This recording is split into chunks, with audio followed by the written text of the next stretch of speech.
Pemirsa, Yayasan Pendidikan Harapan Nusantara menyelenggarakan pelepasan siswa tahun ajaran 2016 hingga 2017. Pesertanya adalah 102 siswa-siswi TK, 34 siswa SD, dan 190 siswa SMP. Pelepasan kali ini dilaksanakan di Wantilan Gedung Pers Bali Ketut Nade Denpasar. Siswa yang dilepas tahun ajaran 2016-2017 kali ini dapat diperinci sebagai berikut. 102 siswa berasal dari jenjang pendidikan TK yang terbagi menjadi dua kelompok, yaitu kelompok B 75 orang dan kelompok A 27 orang. Peserta tingkat SD kali ini dilepas mencapai 34 siswa, sedangkan dari SMP dilepas 190 siswa. Ketua Yayasan Pendidikan Harapan Nusantara Inyoman Subrate mengatakan ke depan Yayasan Harapan Nusantara akan mengembangkan jenjang SMA. Rencana ini diungkapkan untuk menjawab harapan masyarakat di lingkungan sekitar yang menghendaki Yayasan Harapan Nusantara membangun SMA. Dalam upaya peningkatan kualitas siswa, jumlah siswa yang terima disesuaikan dengan daya tampung sekolah Harapan Nusantara, sehingga siswa dapat mengikuti seluruh kegiatan belajar mengajar dengan baik. Dari segi staf pengajar, Yayasan Harapan Nusantara, baik itu dari jenjang TK, SD, dan SMP, para pengajar sudah memenuhi standar dan minimal S1, serta masih muda, sehingga lebih mudah dan agresif dalam mengembangkan pendidikan di Sekolah Harapan Nusantara.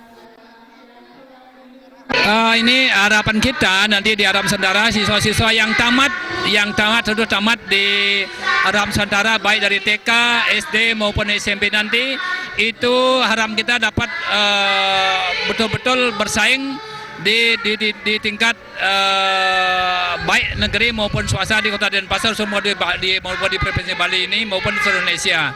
Itu yang kita harapkan gini, sehingga anak-anak nanti tidak merasa kecewa atau merasa tertinggal kalau sudah tamat di Harapan Nusantara ini. Salah satu orang tua siswa, Ide Bagus Gede Agung Widana, mengatakan pihaknya mengaku sangat bangga dan mengapresiasi Sekolah Harapan Nusantara karena telah berbuat maksimal sehingga semua siswa yang lulus benar-benar berkualitas. Pendidikan karakter diharapkan tidak boleh dilepaskan karena ini merupakan bagian dari upaya untuk memajukan SDM yang memiliki kemampuan untuk bersaing di tingkat lokal, nasional maupun internasional.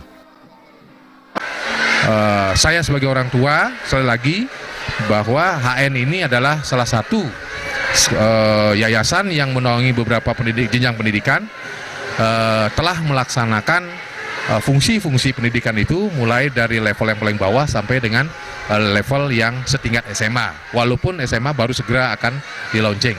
Nah, oleh karena itu saya pribadi berterima kasih khususnya kepada yayasan, para pengelola mulai dari TK sampai dengan SD. Walaupun beliau adalah sangat muda, tetapi yakinlah dan saya mengapresiasi bahwa beliau ini adalah memiliki kompetensi dan sanggup untuk melaksanakan fungsi-fungsi pendidikan apa yang telah ditetapkan oleh Kementerian Pendidikan Nasional.